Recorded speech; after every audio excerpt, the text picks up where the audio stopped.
Lie to me while undocumented? Enjoy being divorced and deported. I work part-time only to supplement my husband's income and to pay for the legal process of getting him documented. We are very fortunate that it seems it may be an easy process of maybe 2 years max for his residency, but now I'm going to cancel everything and ask for a divorce. My routine used to be I wake up 1.5 hours before him in the morning and make him lunch and pack everything for him for work. I would also have his breakfast and clothes ready for him to wake up, eat, get dressed and head out within 30 minutes. He used to be satisfied with what I packed him: freshly made chicken in either honey buffalo, lemon pepper and salad, or some sort of chicken wraps. Pure healthy food. I did this because I wanted to make his life easier and show him I cared and love him, and I've done this since we first moved in together more than 3 years ago. Well, recently I've had to start including dinner leftovers because he started asking for more food because he was still hungry afterwards, which I thought was odd, because no matter if I work or not he always comes home to food already cooked for him, so even if he wasn't full he would be okay. But I explained it off with maybe he's bulking or something. So I started including what I normally take to work, which has caused me to either go without lunch and having to wait until after work, or be late for work because I'm breastfeeding and can't miss eating every time. Well, last week when I was packing his lunch I found an unrecognized second fork in his lunchbox, and was thrown off. He said he found it in the kitchen of his work and brought it home. I had noticed small changes in him, but this made the pit of my stomach churn. So a few days later I decided to go to his work during lunch to surprise him with dessert and for him to see the baby. Well, that was when I found out why he wanted more food. His coworker, who he told me no longer worked there, who I'd caught him talking too friendly to, who I had him removed from everything and block on WhatsApp, not only still worked there but was eating the lunch I freshly prepared for him, and he was eating the leftovers.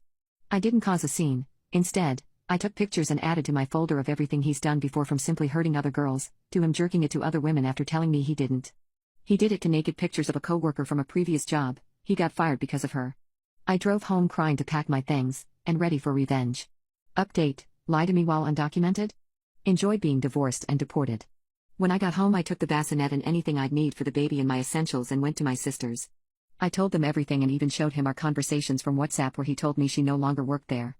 I normally text him throughout the day, so he started texting me and calling me to see if I was okay and what was for dinner. And then he got to the house an hour earlier than usual and saw mine and the baby's things gone. He saw my letter saying that he had 7 days to leave my house. My mom gave it to me when I was 20, and that he can communicate with my mother to see the baby when I'm at work, or whenever he wants to see her just let her know and I'll drop off the baby with her. I for the time being don't want anything to do with him. And I left the printed photos of them eating lunch laughing together under the letter. Later that night, when I decided I no longer wanted anything to do with him, I informed the immigration lawyer that I no longer was going to need his services. I then messaged the lawyer privately to ask if I could maybe move our contract and the money I've paid so far over to his divorce and family practice.